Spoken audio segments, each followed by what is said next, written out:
gedigi nag nag titikata gadigi ne kata kata dadri tagda kata kata dadri tagda kata kata dadri tagda.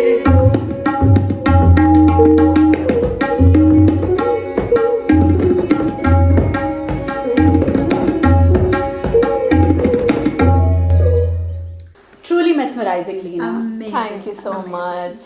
And with that, we're going to start the episode of Qyssa. Qyssa.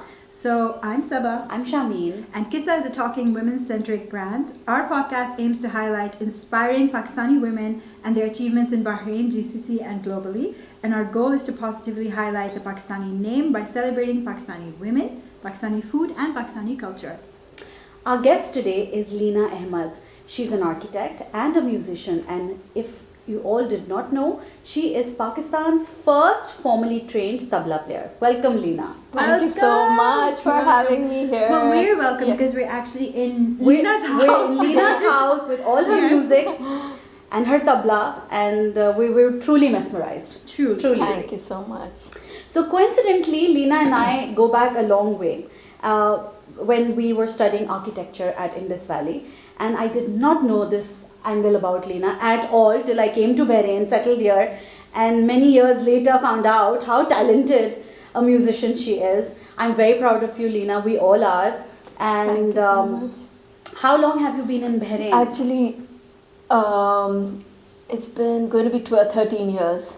Yeah. And you started as an architect, and then how did this come? This Maybe you were evolve? mentioning Indus Valley, so I'm just going to go back to that because actually the seeds were sown there. Because if you remember, Aqil Begrami Sahab had, he was our Head of school, yes. yeah, at that time when we were there, and he had started these classical music classes, so tabla, sitar, vocals start with it, and many of us from our batch, they just from architecture, 5-6 of us, we just went and we were attracted to the tabla, and we just started it. But none of us continued it. Even I didn't continue it at that time. But like the seed was sown actually to know that this is a possibility. Actually, a lot of us in Pakistan, even as a hobby, if I think more guitars and like Western instruments are more common than our own traditional instruments. And So why tabla specifically? Because there are other traditional instruments. Why tabla? actually, I didn't choose it. It just came my way. It chose you. chose me. And I'm grateful. As for the cliche as tabla, it sounds, I think that's truly true for you. But I want to know I the mean, story it just 'cause I don't. sometimes just जैसे कहते हैं प्यार मोहब्बत, it just grows, something grows on you, so just like that. So I don't know why at that time we were talking about Indus Valley, so a lot of the architecture batch like from our class, but then I think Lubna was like, it's not fair, Leena, your fingers are moving because you've done piano before, because as a child for 10 years I had studied Western classical piano. Like when I was 9 years till about 19 years till A levels or some before college. So we had a Mrs. Khoshed Kanga, एक थी कराची में, काफ़ी उनका नाम था, like a legendary piano teacher of Karachi. She's a Parsi teacher, and we just grew up with her basically. So I guess a lot of that musical training, like classical music, both Western and Eastern have some similar things about discipline and, जैसे scales करने होते हैं, उसके अंदर back and forth, या playing bar by bar. So those concepts were not alien to us. Like, जैसे इसमें भी जैसे तबला भी जो है, वो बहुत ज़्यादा मेहनत require करता है. You have to practice hours and hours and, It's like just हाँ रियाज जो होता है वो, और एक चीज़ का बार बार करें कि उसकी निकास, उसका वो सही बोल निकलें, like theatre, like theatre, धागे, फिर आप क्या अच्छा, फिर मेरा आता है कि अच्छा बायां कमज़ोर है तो उसकी एक्सरसाइज कर, बायां means left hand, like this बायां. So there are separate exercises for that. You just like, you have to strengthen your hand like an athlete, and then you also have to And strengthen keep your practicing mind and- also. Yeah, wherever you are, you should just keep it with you. Like I guess that's what it has been with me. Like it's just there. Like even when I was a new mother, and I was like अम्मा को सुला रही होती थी तो उसको थप्पी दे रही होती तो मैंने कहती यूं करके करती हूँ, एक कत कत कत बजेगा तो चलो मेरा इसमें ये प्रैक्टिस हो रही है. या कभी आप देगची धो रहे हैं एज अ like घर के कामों में, so it's like oh I wonder if the skin of my fingers will become harder, so that'll be good. उसकी sound धाका से बेहतर आएगा या नहीं. So it's just like there with you all the time. It's like if you. What I remember is that your formal training, it took you to India. So tell us about that. How did you get there? Who did you learn from? Your mentors? Your story, your Qyssa. Okay. मैं start करती हूँ थोड़ा पीछे कराची से start करती हूँ because I am from Karachi. I was born and brought up there. फिर मैंने इंडस वैली से आर्किटेक्चर किया. फिर हमारी एक आंटी थी Safia Baig, Mrs Safia Baig. She was my grandmother's friend. She was teaching khayal singing which is classical singing. So she invited like my sisters and I कि मैं तुम लोगों को गाना सिखाऊंगी एंड स्टफ. तो she was like every one should learn singing kind of that उनके वो अप्रोच थी. तो we just went to her. Like नहीं, हमने कहा हम आवाज़ नहीं अच्छी. लाइक नहीं कोई बस प्रैक्टिस की बात होती है. तो वी वेंट एंड वन करते थे थोड़े अरसे सिंगिंग. तो उन्होंने कहा अच्छा तुमने तो इंडस वैली में तबला किया था, ज़रा बजा के तो सुनाओ. So when I played, so she said, you should do tabla and your sister should sing. So I don't know if it was because she saw the talent in me or she thought that I was not talented for singing. So it No, there was definitely a talent. So then फिर उस्ताद आबिद हुसैन उनके पास आते थे. एक organisation उन्होंने कायम की हुई थी उस ज़माने में, संपूर्णा के नाम पे. In Karachi? या एंड वो उस ज़माने में काफ़ी फ्लरिश हो रही थी. Every month she use to have like a baithak, classical music, pure baithak. And India से भी काफ़ी म्यूजिशियंस आए थे. उस्ताद शाहिद परवेज़, उस्ताद कमाल साबरी, श्रीमती शुभा गोहा I think also had come, and like many musicians were coming from India as well as Ustad Rais Khan who was staying at that time in Karachi. And जो कराची के जो म्यूजिशियंस थे पाकिस्तान के उनको भी काफ़ी तो it was just like it just exposed us to Eastern classical music as well, although I had grown up in Western classical music. So then I started regular tabla classes with Ustad Abid Hussain in Karachi.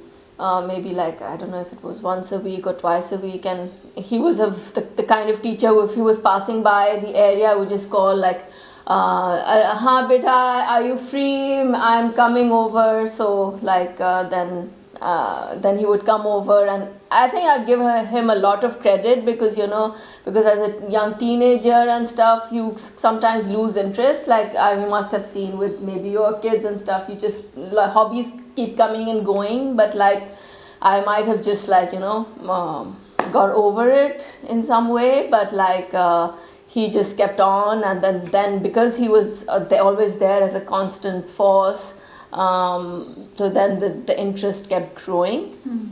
And how old were you when this was happening? I think must be 19 or 20 years old. Yeah, maybe I'm not a teenager then, I guess. Yeah. No, 19 is a teenager. Yes.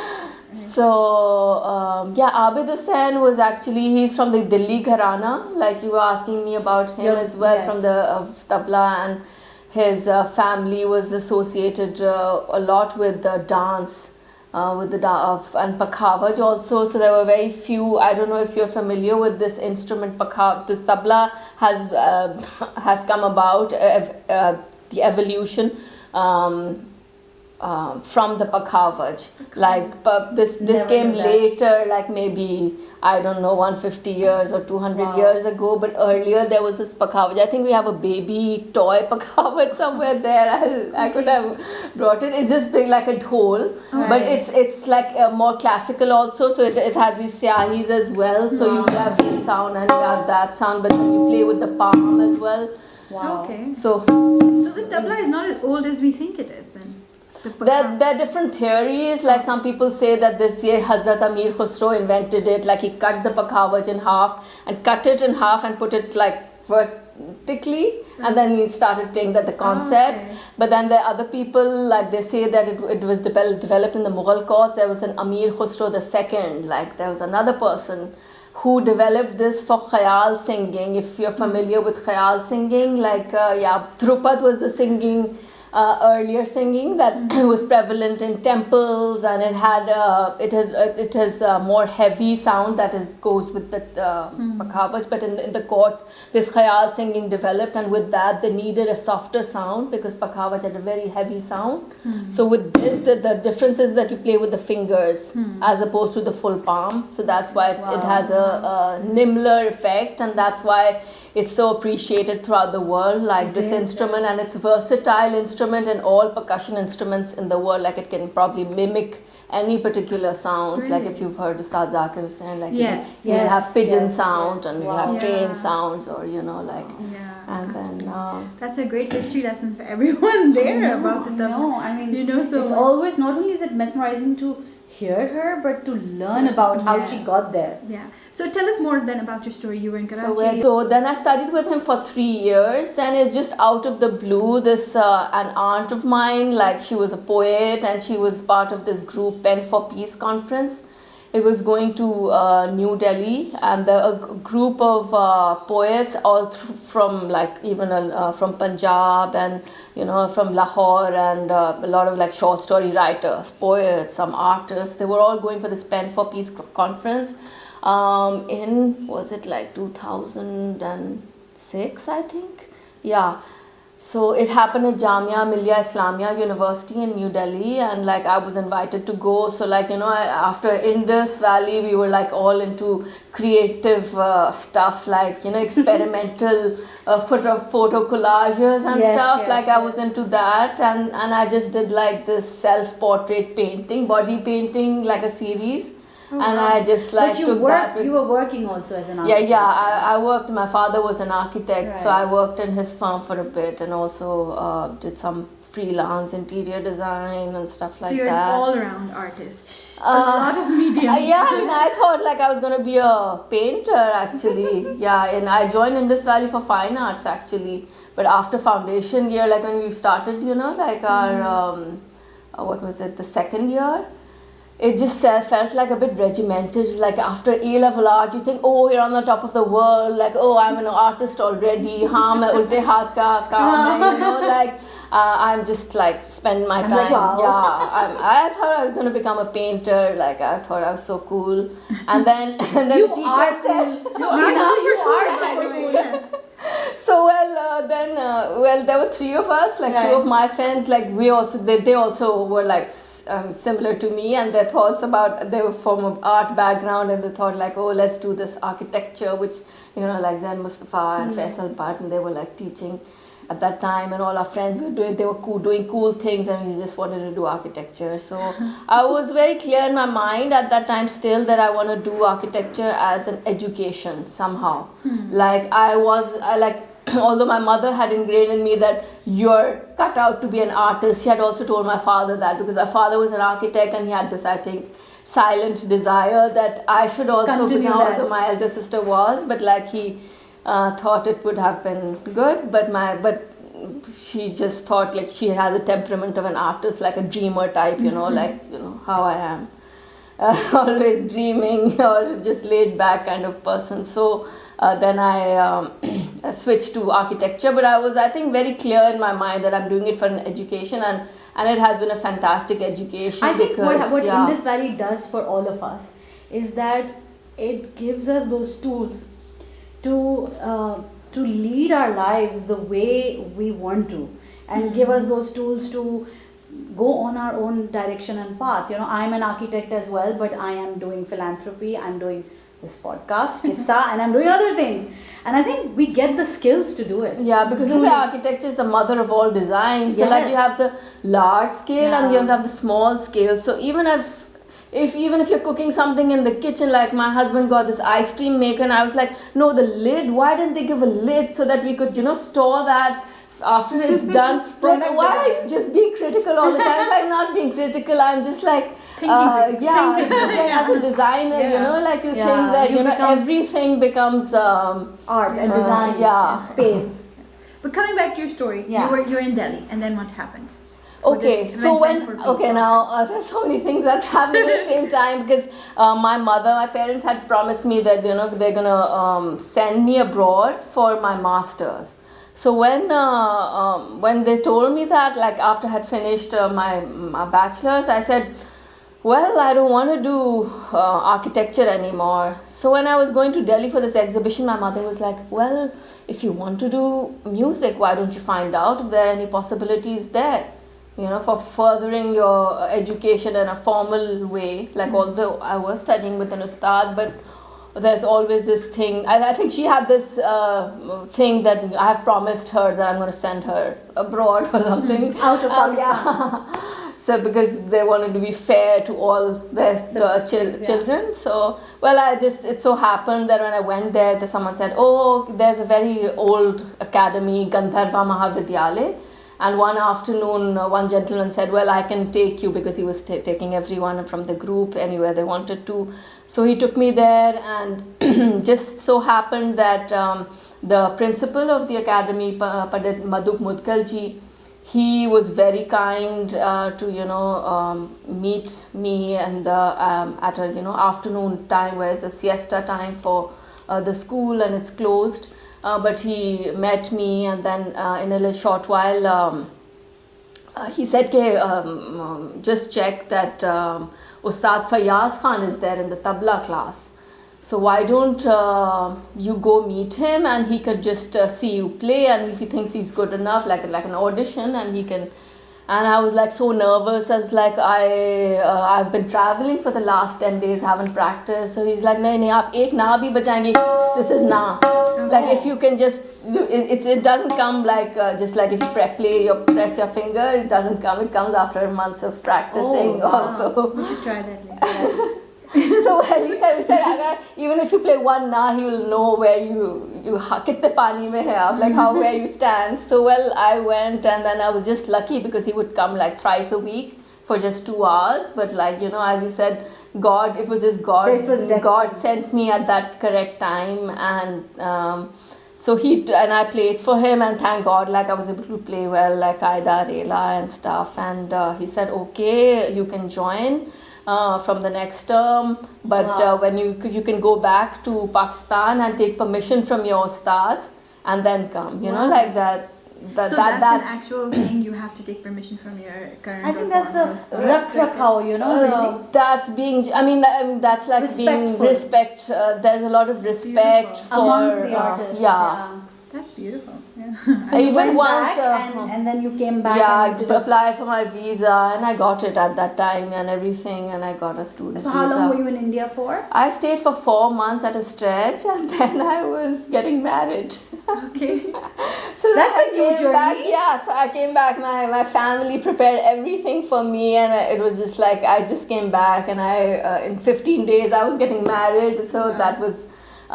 Then I got married, and then after that I just like started the process, and then like I did my second year exam there, and then I just like got the syllabus and the curriculum, and then I practiced with Ustad Abid Hussain in Karachi, and took a lot of material from Ustad Fayyaz Khan Saab, and then I practiced with Abid Hussain Saab some of the stuff, and then I would go back and play. Like went for the next couple of years. For like I would go for like 20 days each. If I did my third year, and then fourth year diploma. Okay. And I also like my father-in-law had that, like how things just keep happening, and just like everyone helped me on the way, and I was a lot of support from my husband and my parents-in-law as well. We do see that in your house it's like a house family. it's like a house of instruments. Yeah. And I'm sure that helped with your passion.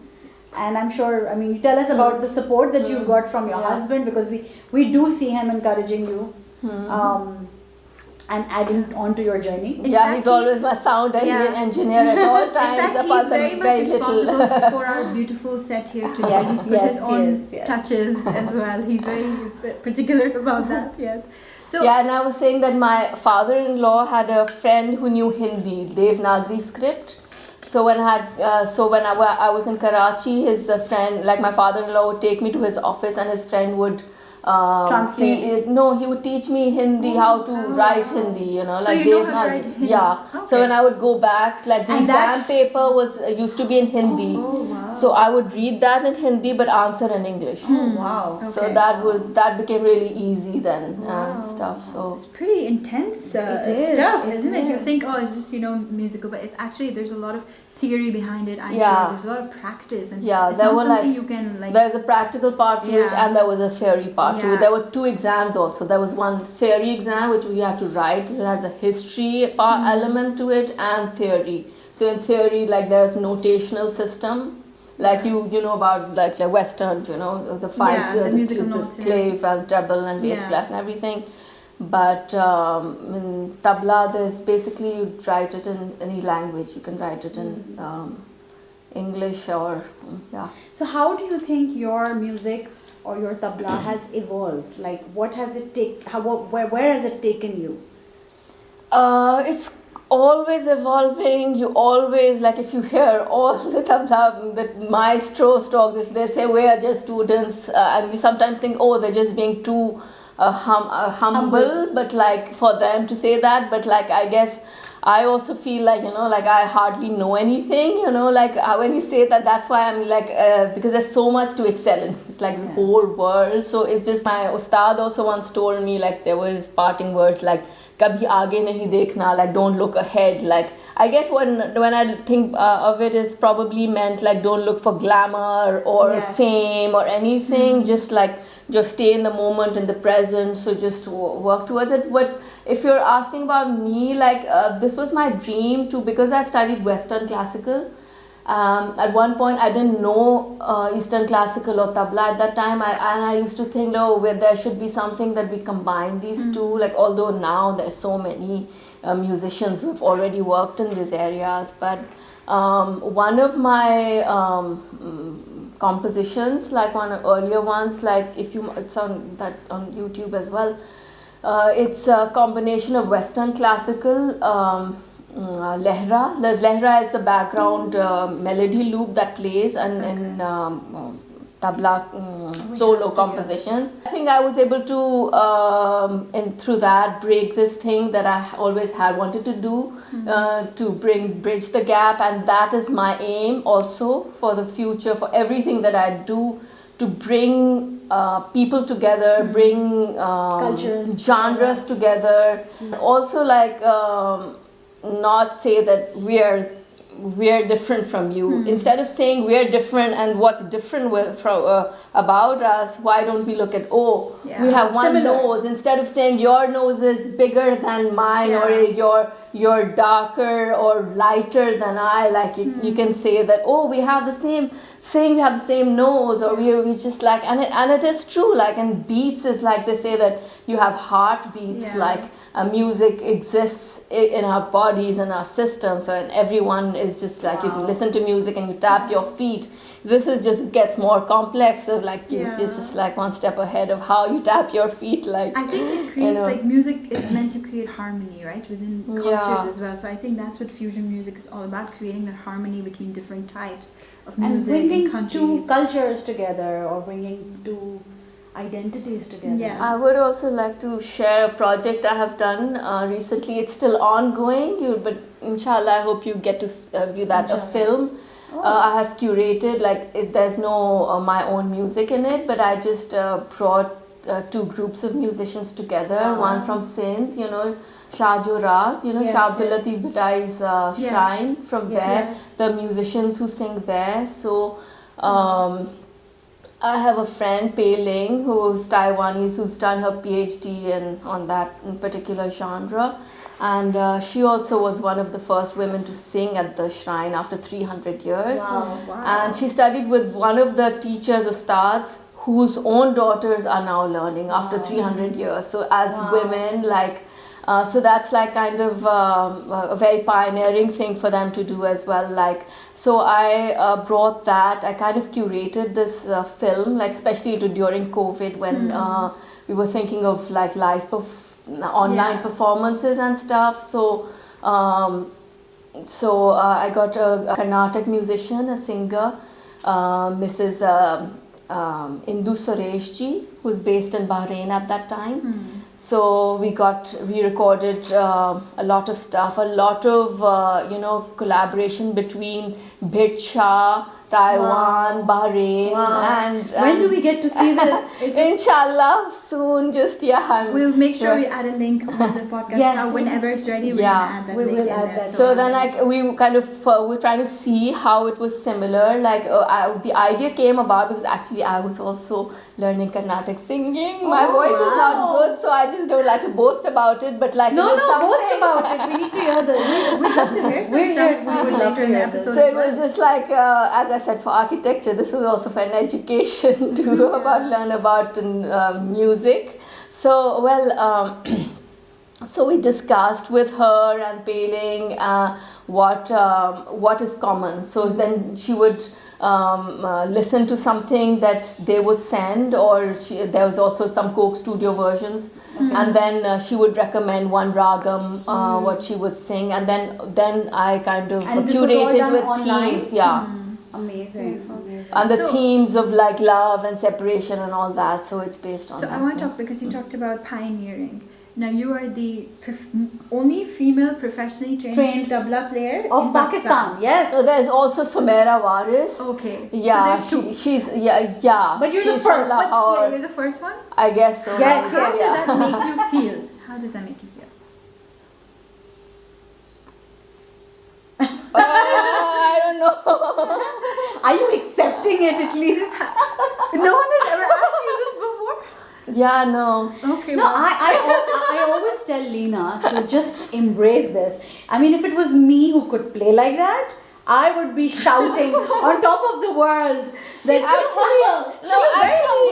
Somehow I look at this beyond gender. Like somehow, like when I was in India as well. Like I mean, you know that all the classmates were boys. You know, these young boys, and you're with them. But somehow, like gender never came in the way. Like people have the question is like, has it been a problem for you? Have people, not accepted it? But like people accept you. I think.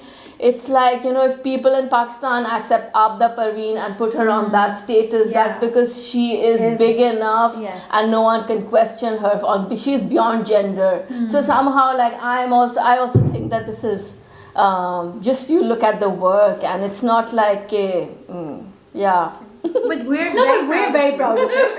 Being a woman, because of course we are women who are looking for talent. So we're very proud of that. Because doing something that not a lot of people do when you're the odd one out, it's not easy. People think that obviously there are challenges. You would feel, okay, people are in the class, but I'm sure, it takes courage to actually be the only one of your kind in a certain place. And I think we're so proud of that. Yes, that you're, we are. that I always tell this to We're so happy that Leena. you're in Bahrain and we get to film this podcast with you.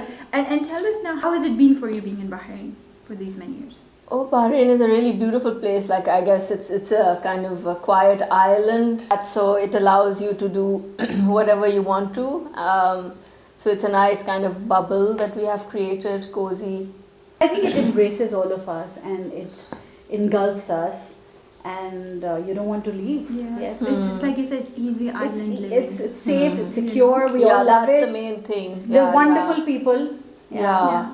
And you've done some fusion work here. You want to talk about the oud fusion that you did in Bahrain, right? So I'll start with the Bahraini musicians that I have performed. So that I have I brought together like traditional, like Pakistani, not traditional I guess, but Pakistani national songs and traditional folk beats, and we tried to fuse it with Bahraini national songs and Bahraini traditional songs as well. So we worked together, and it was a lot of fun working on this project, and it was really well received. It was Oud, right? The Oud player, Oud yes. player, yeah. I happened to be at that event, and I cannot say, I mean, it was done so beautifully. And Leena, I really wish we can hear more of that, and I hope there's more in store for us. Sure, anytime. There is.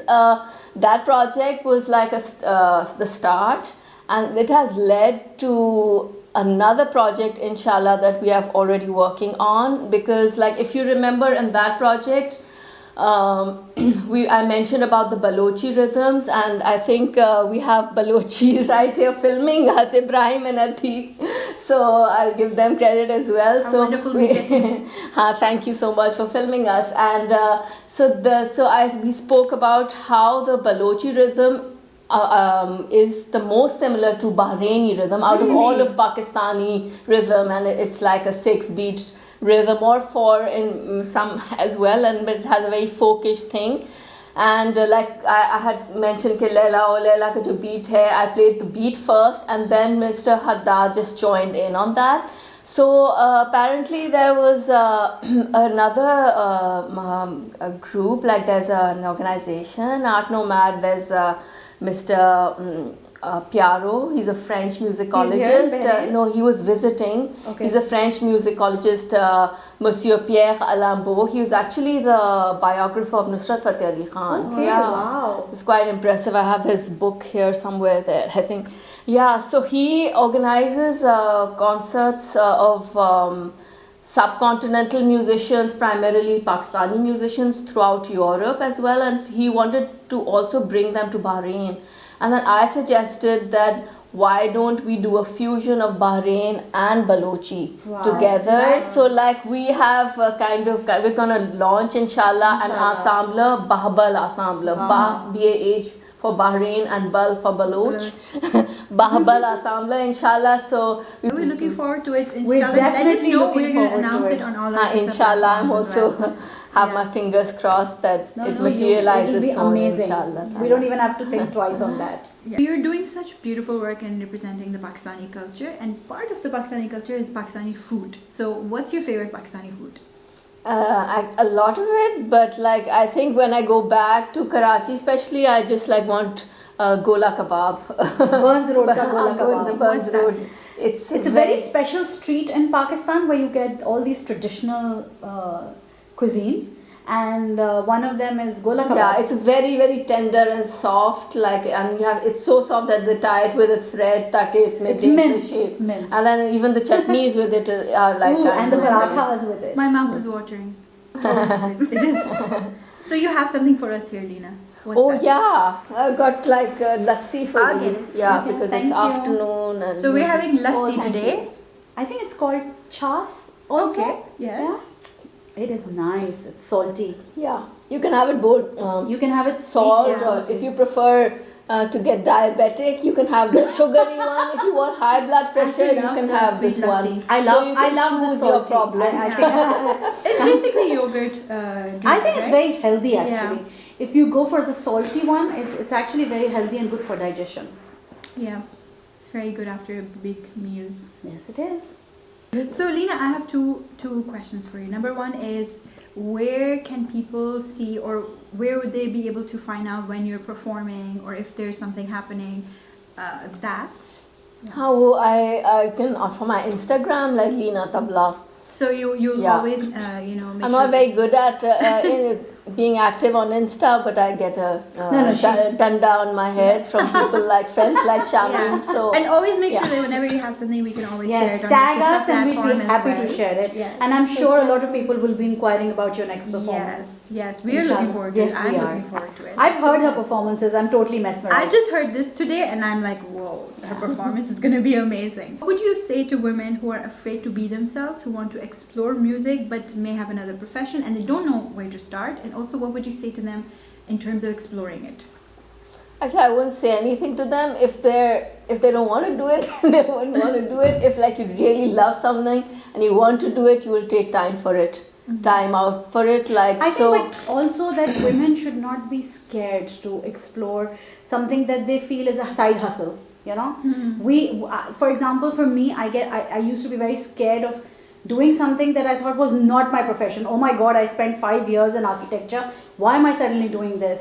But I think that message. So I think आजकल there's this concept of like therapy is important, you know, like music is therapy. So you need time for yourself to heal from the pressures of daily living and stressful life of So if they want to look at this as and that avenue or with this light, they can explore music to heal themselves like as well. And like if To you spend explore a so talent, much like if you go to a psychologist or a therapist or something, you can spend time regularly with an instrument or with music. It really is a healing power and a healing force as well.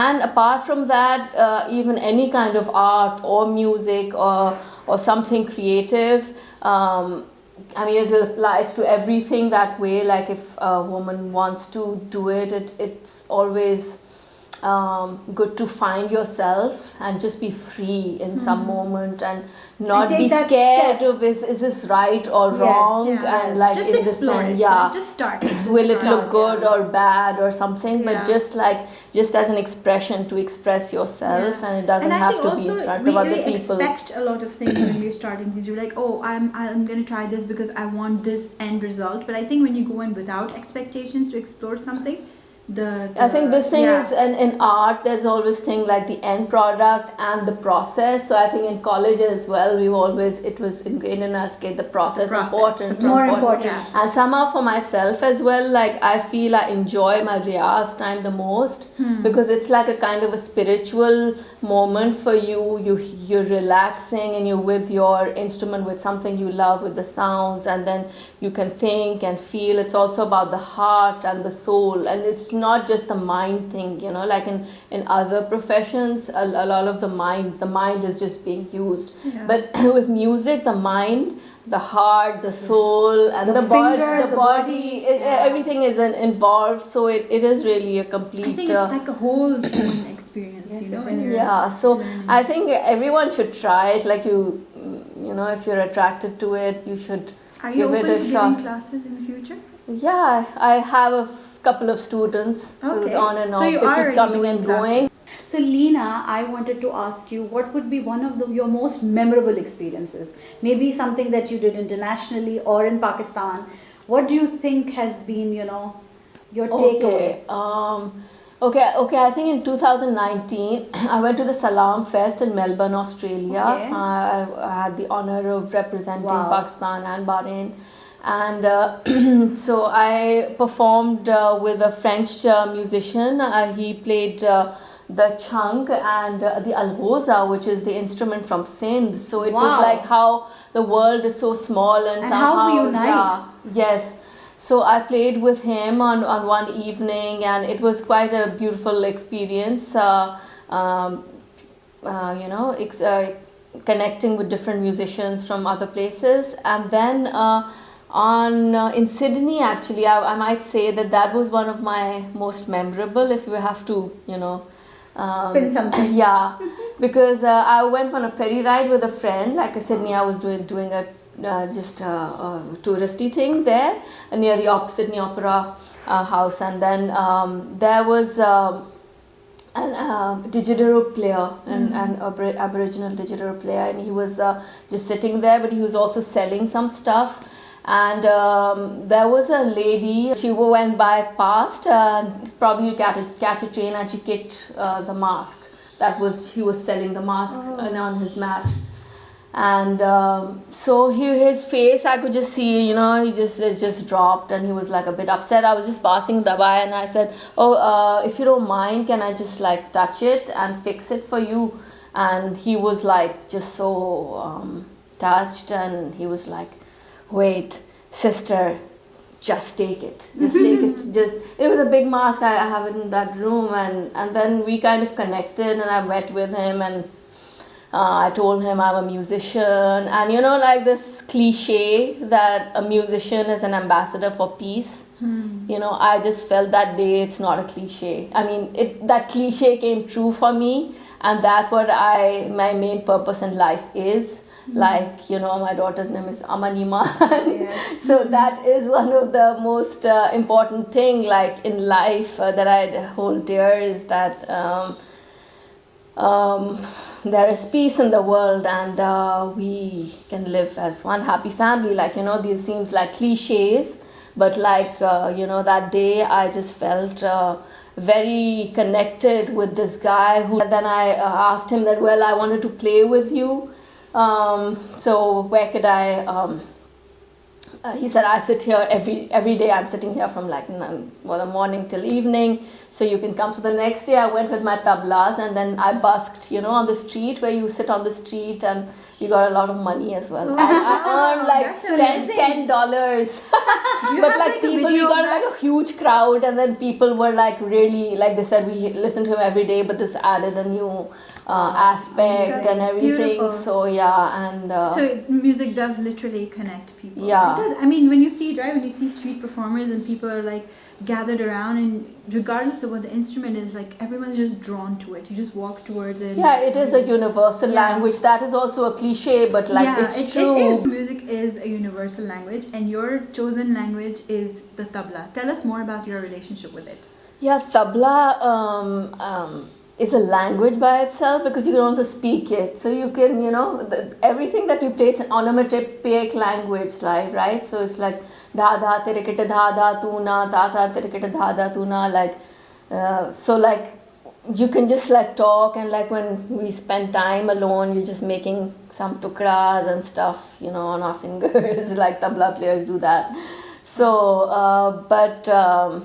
talking about my relationship with this instrument, what I find unique, like since we were talking about a universal language, about the tabla is it's tuned to one note, and I kind of feel that this one it connects with the concept of oneness, of humanity and of God, and it's for me it's a very spiritual path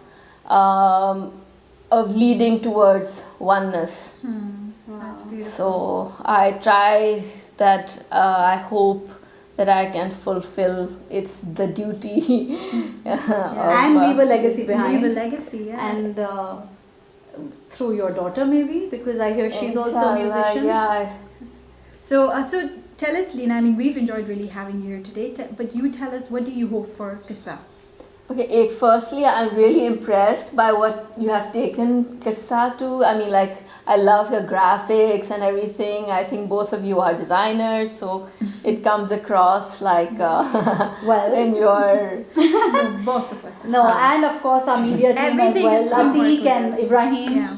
It's I a think very fun teamwork. platform. Yes. Like I really like it for being like fun and funky and upbeat, and I see it like going places like globally, inshallah. Inshallah. So I think what we always aim to do is bring stories or qissas out, so that we are recognized as women, as talented women, talented Pakistani women. Also because, if without Qyssa, to be honest, I would never have met you, and I would have missed this wonderful opportunity to meet an amazing woman, so we want to bring these stories out, like everyone in Bahrain should know about Leena. Yes, everyone in Bahrain should know Leena. and we should be proud and we should celebrate Leena. Yes, we should. Thank you so Absolutely. much. Yes. Well, thank you so much for Always. having us, Leena. Thank you so much, Thank Leena. you. Because you had us today, we are at your house. All right, so we're going to wrap this up today.